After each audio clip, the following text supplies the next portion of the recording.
Que presidía, bueno, no la presidía Humberto, sino Humberto era el líder de la Cámara de Diputados, Humberto Roque Villarreal.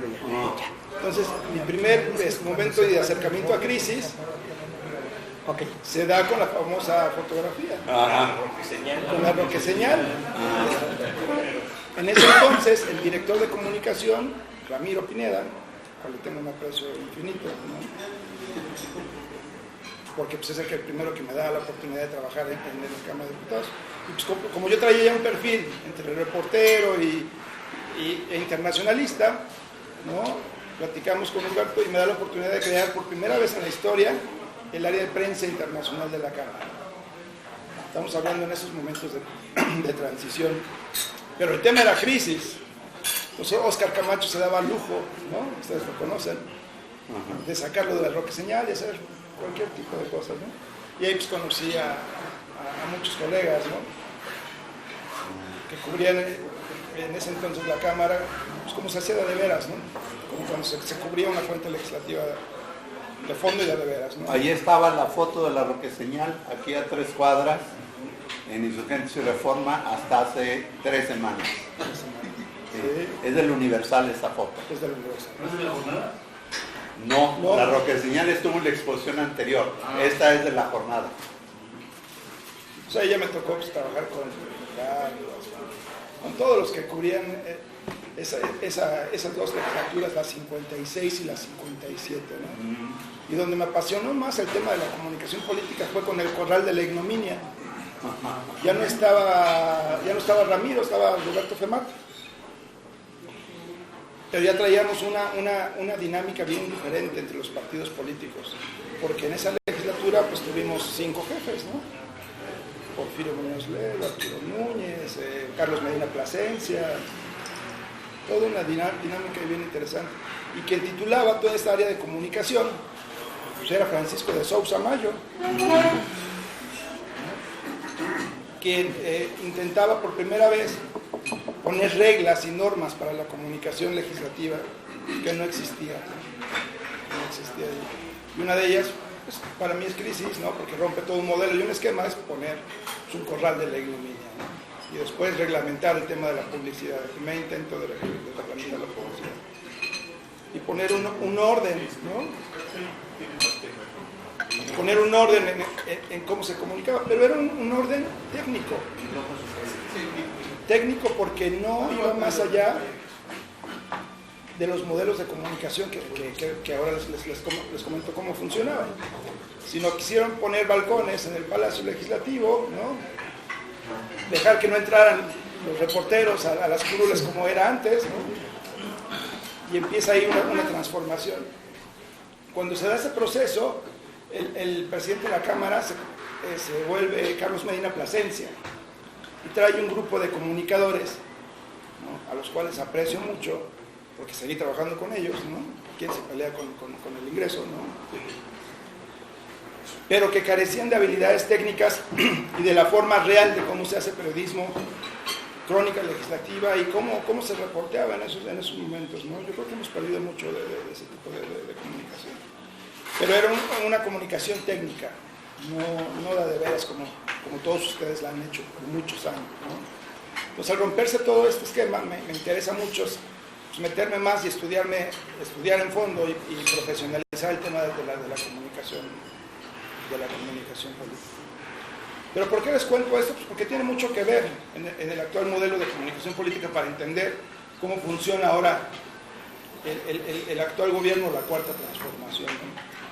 Veníamos de varios lustros, varias decenas de años, donde el modelo de comunicación del gobierno en México era el gobierno en turno, el poder ejecutivo, los medios de comunicación y la sociedad. Era el 1, 2, 3, es decir, gobierno, medio, sociedad. Y esto se está rompiendo no en México de manera inmediata, sino se ha roto en muchos otros países, ¿no? Con diferentes modelos. Pero ¿qué es lo que está ahora? El modelo ya no es escalonado 1, 2, 3, o sea, gobierno, medios, sociedad. No, ahora el sistema cambió. Lo que hemos estudiado y medido por mucho tiempo es que los tres ya están a la par. Es decir, el gobierno se comunica directamente con los ciudadanos, los medios con el gobierno y los medios con la sociedad, y los tres ya tienen una interconexión. ¿Esto por qué es importante? Para entender cómo se dan las transformaciones. Cómo se dan las transformaciones y cómo se dan estos cambios. Sin embargo, esto en México nos llega tarde. Nos llega tarde. Este modelo empezó ya hace varias décadas, pero en el cono sur. Venimos con una influencia de Chile, Argentina y de ahí hacia los Estados Unidos. Ahorita vemos cómo está el modelo, ¿no? Y viene todo una línea de progresismo en América, precisamente porque se rompen esos modelos. De los que traen dictadura, donde era lo que se decía, por quien ostentaba el poder, y los medios era el aliado, ¿no? En cambio, con los gobiernos progresistas se rompe este esquema de medios y se van directamente con la sociedad, ¿no? Entonces, cuando tienes un discurso disruptivo contra dictaduras o contra presidencialismos fuertes como los de México de 70 años, ¿no? Como los de Argentina, como antes de los gobiernos militares y las dictaduras, se rompen. Y por eso vemos ese fenómeno de cómo las izquierdas empiezan a ganar territorio a través de discursos bien fáciles y bien sencillos de comunicación.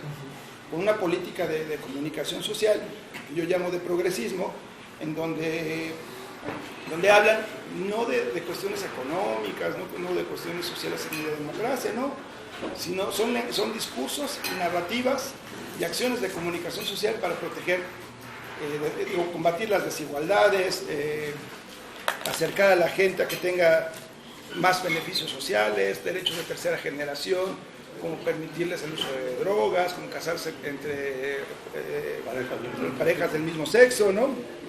Disminuir las desigualdades, disminuir discriminaciones, ¿no? Y todo eso tiene un alto impacto que ha ido ganando posiciones muy fuertes, y eso les ha permitido ganar elecciones de manera muy directa, ¿no? Y sin embargo, el modelo pues ya está tomando tintes de claroscuros, ¿no? Por ejemplo, en Ecuador, ¿no? Tenemos no de una dictadura, sino de un proceso de 10 años con Correa. Lo vemos en Bolivia, no todavía con Evo, que va para su tercer periodo, entonces van a ser 12 años más de Evo, ¿no? Venezuela, para que les explico, ¿no? Que es más que evidente cómo se da este proceso. Pero revisemos cómo están esos modelos de comunicación de gobierno hacia la sociedad, ¿no? Pues en México nos llega esta ola. Nos llega esta ola pues por las mismas inercias y las mismas tendencias, ¿no? Entonces, después de por decirlo así, un bipartidismo, ¿no? Por llamarlo así, de 80 años, 70 más los 12 del PRI, se da un... Sí. No. Sí. Adelante. Se da este fenómeno. ¿Por qué? Porque ¿qué comunicaron en los últimos 15 años los gobiernos anteriores, a los cuales yo serví? ¿No? Porque pues, en ese entonces participé como director de comunicación en la Cámara, en el Senado, en Función Pública, en PGR, ¿no? en diferentes instituciones. Pero ¿cuáles son los grandes logros que recordamos en esta mesa que hayan hecho los presidentes anteriores de alto impacto social? Que realmente que hayan beneficiado a cada uno de nosotros, de nuestros sectores, de nuestras comunidades, de nuestros estados, que realmente se vean reflejados en el bolsillo, ¿no? Pues la comunicación que se ha dado pues es de reforzar instituciones, ¿no? Y podemos nombrar, pero infraestructura no hay. Beneficios de alto impacto sociales, díganme cuáles, tal vez el seguro popular, ¿no? Pero los grandes temas de calado, si fuerte, que nos impacten, alto impacto ciudadano, no hay registrados, ¿no? En cambio, ¿qué pasa cuando llega un personaje muy sólido, ¿no? Andrés Manuel López Obrador, ante los ojos de la opinión pública, no ante el círculo rojo, muy sólido con discursos que rompen todos los esquemas, con discursos progresistas, donde habla de combatir desigualdades, generar más por tu trabajo, es decir, vas a tener por las mismas horas de trabajo vas a ganar más, ¿no? Y apoyar a gente que se ve desfavorecida, ¿no? No los va a hacer millonarios, no los va a hacer empresarios, pero sí es un mensaje benefactor. Es un mensaje benefactor que ha trabajado pues en todas sus campañas, ¿no? En todas sus campañas. Si revisamos la historia y el discurso de Andrés Manuel, lo ha hecho desde Tabasco, desde que era del PRI con estos temas. Entonces, ¿qué le ha permitido a Andrés Manuel crear capital simbólico? El capital simbólico es dónde perteneces, académico, empresario, ¿no? ¿Qué has hecho, no? O sea, todos aquellos valores que le suman a la construcción de un personaje. Y ese es el gran logro de Andrés Manuel per se, ¿no? Desde que empezó con el 5, 6, 8, 8, 5, 22, ¿no? ¿Se acuerdan? Porque se dice, de acuerdo a lo que está documentado, que él fue el primer publicista fuerte, ¿no? Que crea el número... 5, 6, 8, 8. Exactamente.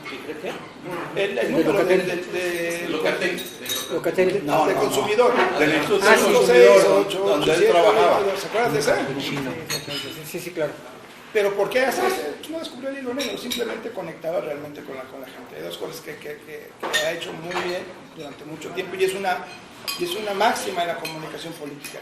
Si tú quieres convencer a la gente realmente, habla de dos cosas, de las necesidades más urgentes de la población, las necesidades más urgentes. ¿Cuáles son esas? Pues comer, tener dinero en la bolsa, poder pagar un hospital, ¿no?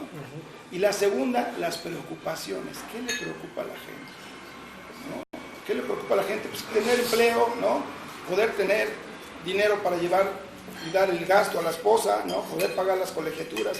Entonces, estas dos narrativas que parecieran muy simples de explicar, pero son reales en todos los discursos de Andrés Manuel. En todos. Habla de las necesidades más urgentes y de las preocupaciones. Las necesidades son infinitas por naturaleza, siempre en cualquier gobierno de cualquier país. Pero si empiezas a hablar de lo que realmente necesita tu gente, ganas adeptos. Y luego, si le pones dentro de este capital simbólico valores, principios y valores, te vuelves todavía más sólidos. Y uno de los mensajes clave de Andrés Manuel, ¿cuál creen que haya sido? La corrupción. Siempre. Entonces, el tema de la corrupción lo ha acompañado en su discurso. Y si medimos las encuestas reales de los últimos 10 años, ¿cuál ha sido uno de los principales problemas del país? Pues la corrupción. Corrupción. ¿No? ¿Por qué? Porque la corrupción afecta a toda la cadena, ¿no? Para que los explique, ustedes lo saben perfectamente bien. Pero entonces, a la hora de hacer mediciones, que me ha tocado hacer desde la primera campaña, que me tocó participar ya en serio como consultor, que fue la de Fox, ¿no? Ya hace 19 años, hasta la fecha, si ustedes le preguntan a la gente por qué el país no ha crecido, no ha avanzado, no ha ido más allá, ¿no? Por la corrupción.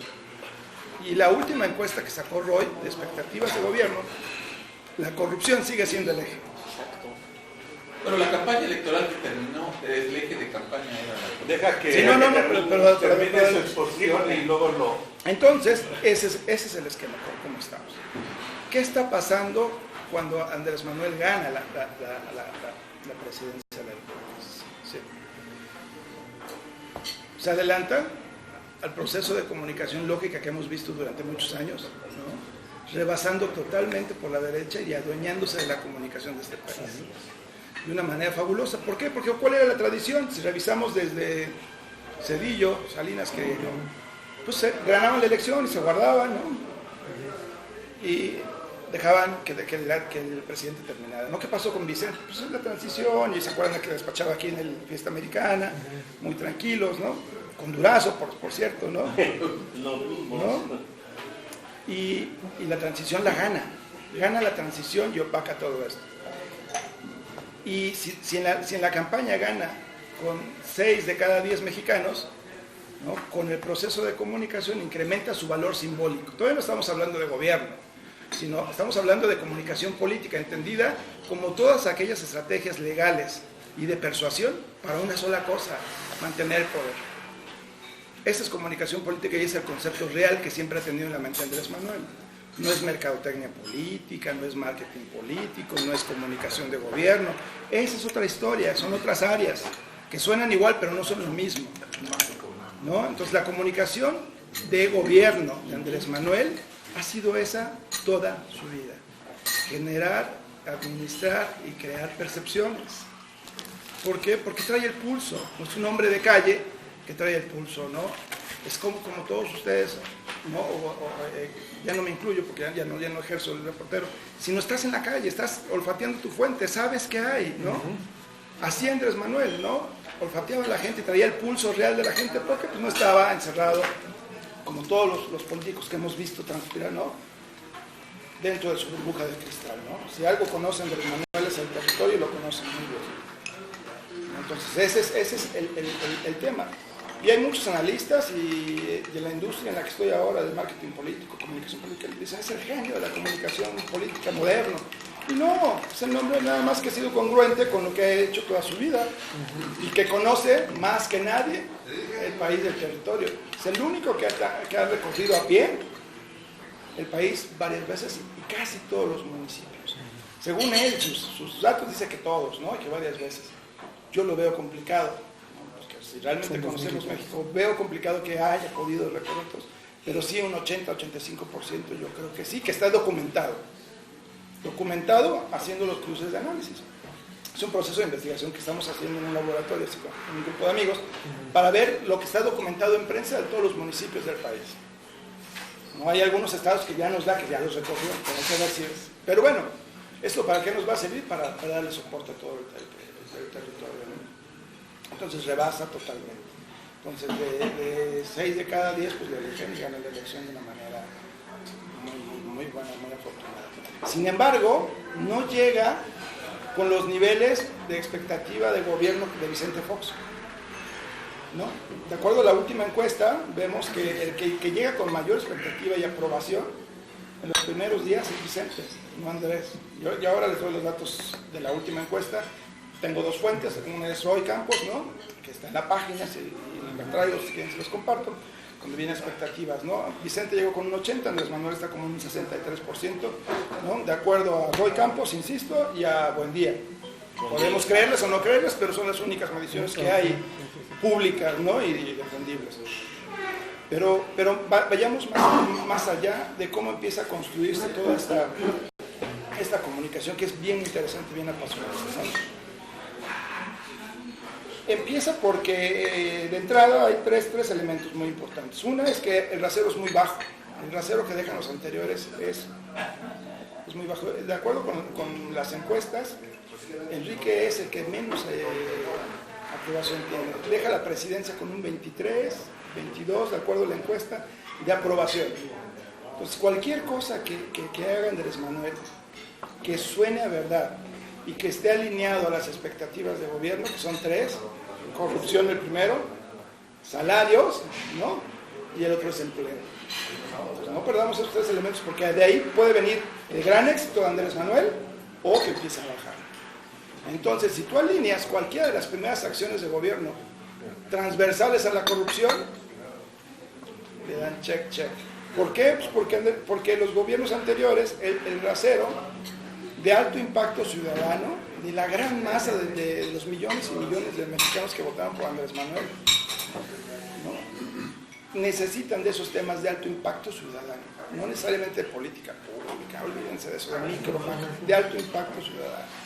Necesidades más urgentes y preocupaciones, ¿no? Y la segunda, cuando él empieza a generar toda su narrativa contra la corrupción, le da perfectamente muy buenos resultados. Al documentar y al estudiar el tema del huachicoleo, ¿no? del tema de las gasolinas, pareciera que es lo contrario, pero no, sube de 6 a 10, de 6 de cada 10, sube, de acuerdo a las encuestas de Financiero, de todos, sube de 8 a 10, es decir, de cada 10 mexicanos, 8 puntos lo aprueban, cuando pareciera lo ilógico. ¿Por qué se da esto? Porque es el tema de la corrupción. Lo enfoca como el tema del huachicoleo para combatir la corrupción y la aprobación le da, ¿no? Entonces, si el discurso es que hace partícipe a la gente de sus decisiones, ¿no? Si se dan cuenta es porque ustedes me lo han pedido, trabajemos juntos. Y si analizamos las últimas conferencias matutinas, ¿no? Vemos que siempre hace un llamado a la gente, sobre todo a quien dirige su mensaje, a su base, a su gran base, y eso le ha permitido tener esa solidez que le ha permitido crearle un chaleco a prueba de balas para todos los temas, ¿no? Para las 3 crisis que lleva Puebla, crisis del huachicoleo, Hidalgo, ¿no? los quemados, y las que se acumulen. Eso le da un colchón muy, muy importante para poder todo. Y la otra es nivel técnica. Eso es muy fácil. Pero te falta una crisis. Mencionaste 2. Puebla, huachicoleo. Puebla es una y huachicoleo es otra. Sí, Puebla, lo de la gasolina, pongamos, y el tema del huachicoleo, los quemados de Hidalgo. No son las zonas de crisis, ¿no? Correcto. Por eso, Puebla. Sí, está bien. Sí, la muerte de La muerte de la de- gobernadora. Sí, Puebla es el avionazo, ¿no? del gobernador y de Moreno. La segunda es todo el tema de gasolina. Vamos a poner. La basta. Y el tercero es la pérdida de 107 de vidas en Hidalgo. Esas son las 3 crisis que son vistas ahora, ¿no? Entonces cualquier tema a nivel técnico que comunique Andrés Manuel de esta manera es bien visto y es bien aceptado, sin necesidad de entrar a la razón y a profundizar a temas, ¿no? Y les puedo dar algunos ejemplos. Uno, el tianguis de autos, ¿no? que les quitó a los hijos de Andrés de gobernadores, los puso en venta. Si se dan cuenta, ¿cuánto puede sacar de 10? No soluciona, pero es la técnica y el alto impacto ciudadano. Y el segundo, ¿no? Es Los Pinos. ¿Y el avión? Sí, Los Pinos, ¿no? Y ahora vamos con el avión, pero los de alto impacto ciudadano que están medidos en encuestas y los que estamos haciendo en el laboratorio son esos. Porque ¿quién nos recuerda o quién no va a recordar siempre las fotos de Los Pinos entrando a la gente? Esas fotos van a tener premios. Por lo que es y lo que significan en el momento histórico del país. Parecían de esas fotos de las revoluciones de antes, cuando llegaba el pueblo y... La caída de los Aires, por ejemplo. Si se dan cuenta, no son acciones de política fina ni de política pública bien hecho, es pura percepción. Y para eso es perfecto y eso le dio la vuelta a todos lados. Y luego ya vienen los temas que son entre claros y azules, pero también impactan, ¿no? Se convierten en temas de alto impacto ciudadano. Perfectamente el avión, ¿no? Que ahora los compañeros están investigando y saben, ya vieron que nos sale más caro tenerlo en Estados Unidos que acá, ¿no? Pero el simple hecho de decir se acabaron los aviones, ¿no? El segundo, ¿no? Que tiene también sus claroscuros, porque se involucra el tema de la seguridad, es Andrés Manuel viajando en aviones públicos, ¿no? El que tiene gran aceptación, pero no ha permeado todos, porque no toda la población tiene un coche igual, es el del Jetta. ¿Por qué no ha pegado tanto? Pues porque no todos tenemos un Jetta, ¿no? O sea, de esta gran masa, de los 6 de cada 10, no tienen un Jetta, ¿no? La base no son. Entonces, por eso no tiene ese impacto y todavía no se dimensiona. Y si tú dices, ¿cuánto cuesta un Jetta? Pues no sabes, lo confundes con, ¿no? En cambio, del bocho del presidente paraguayo, ¿se acuerdan de ese bocho claro. amarillo? ¿No? Uruguayo. Toda la gente sabe cuánto cuesta un bocho, entonces inmediatamente lo captan. Pero aquí en México, ¿no? No sabes si es caro, es barato, ¿no? Entonces, pues un Jetta pues es como mediano, pero no sabemos. Por eso no ha tenido ese impacto, ¿no? Entonces, pues va en esa línea, ¿no? Y bueno, ¿qué está haciendo la política de comunicación de gobierno de Andrés Manuel? ¿No? Entendida como esta comunicación de gobierno para sustentar y generar percepciones de poder.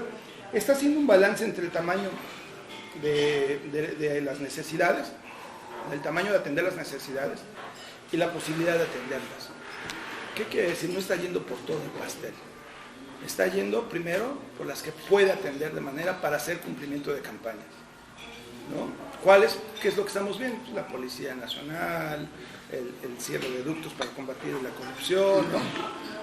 Temas que le permitan ir generando este balance. ¿Por qué no todos los temas? Porque no le va a dar en unos primeros 100 días, en un año de gobierno, sino está tratando de esto para construirse una narrativa sólida que le permita aumentar este escudo protector para lo que viene.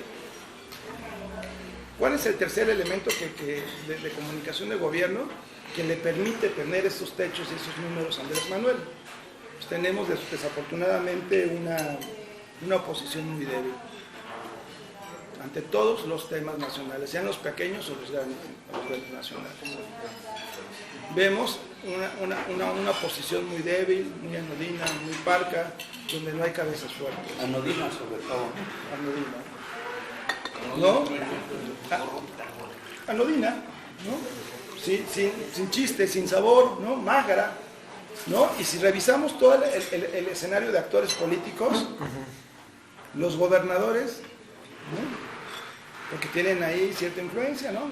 Bueno, ganaron una victoria, y ahora entramos ¿cuál? ¿No? El tema de seguridad, no dejaron que los superdelegados se la arrebataran. Pero de los gobernadores, ¿quién pudiera hacer pesos y contrapesos? Silvano, pues ya vieron lo que le pasó, ¿no? El Bronco, pues, ¿no? O sea, Corral, pero ahí trae, ¿no? Claroscuros, que sí, si no han podido todavía presentar a Duarte, entonces, ¿no? Pero bueno, en términos nacionales, estamos hablando de figuras nacionales que puedan hacerle peso a una figura de Andrés Manuel, lo veo muy complicado. Dentro del Congreso, el Congreso es dentro. El Congreso entendido las dos cámaras. ¿No? La Ciudad de México, que siempre ha sido un pivote, ¿no? De pesos y contrapesos desde la reforma del 97, no ha sucedido, ¿no? Entonces, pues tampoco hay grandes actores. En academia tampoco, ¿no? En medios de comunicación, que ahora entramos en esa parte, acuérdense que son 3 esferas, ¿no? Mientras estamos en un reacomodo de cómo subsistimos y cómo nos alineamos y cómo generamos, tampoco hay figuras de peso, ¿no? Que pudieran hacer temas de contrapeso a la opinión y a la percepción pública de Andrés Manuel, ¿no? Y en los órganos autónomos vemos lo que ha sucedido. Conocemos al INE, ¿no? Desde sus entrañas, no está funcionando. La Corte, que pareciera que a veces se revela y a veces agacha las manos, y ahora con las transiciones y las conformaciones, ¿no? Lo veo todavía más complicado. Entonces, ¿qué vemos cuando tienes gobernadores que te hacen pesos y contrapesos para poder hacer reformas constitucionales de manera directa? Entonces hay riesgos, ¿no? Es uno de los riesgos que vemos dentro de la comunicación de gobierno. Entonces, ese es el balance y lo que vemos dentro de la debilidad extraordinaria de todas las oposiciones que pudieran ser Andrés Manuel. ¿Quiénes sí pudieran ser? No están dentro de casa, están en el exterior. ¿Y quién puede ser? Pues obviamente Estados Unidos, puede ser Rusia. América Latina no, porque América Latina está todavía en un proceso de transformación. Ante este escenario, la política exterior de México se repliega y adoptan la política exterior de hace muchos años, la que yo estudiaba, la de los 10 principios básicos, ¿no? Por estrategia, ¿no? Si uno dice, ¿por qué Marcelo y Andrés toman una posición cuando México participa en todos, ¿no? En todos los foros, por tradición, y los principios y valores de la política exterior parecían ser, ¿no? De la doctrina Estrada, ¿no?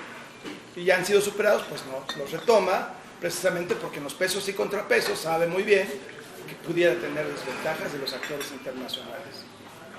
¿No? ¿Qué hacemos en comunicación electoral o comunicación de campañas B? Generamos flujos externos. ¿Qué quiere decir? Genera algo en la prensa extranjera y inyecta en México para que sea más fuerte que lo que dice la prensa nacional y la gente lo cree y se sugestione más, ¿no? Lo hacemos con el Washington Post, con el New York Times. Queríamos generar olas en México, ¿no? Íbamos con el funcionario a Washington, dábamos la noticia, salía en el Washington y los medios nacionales la retomaban y ¡pum!, le inyectábamos a las venas del círculo rojo y generaba escándalos. Si no, pregúntenle a Manlio con el New York Times, ¿se acuerdan? Pues esta estrategia no es nueva, es vieja, pero es estrategia. ¿Qué va a pasar con Estados Unidos cuando el presidente Trump entre en modo campaña? El tema predilecto del presidente norteamericano, ¿cuál es? México. Ahora están así como en un impasse para definir, ¿no? ¿Qué va a pasar cuando verdaderamente el presidente norteamericano entre en modo campaña? Que ya no tarda, ¿no? Las últimas mediciones dicen que los presidentes que entran en modo campaña se ponen la cachucha verde, el capitán en jefe, y entran para ganar sus elecciones siguientes, ¿no? Entonces vemos esos escenarios porque Se explica entonces por qué Andrés Manuel adopta la no intervención y no intromisión en los asuntos internos de los países, ¿no? La autodeterminación. La autodeterminación. Y invoca esas doctrinas que son de lo que están en la Constitución.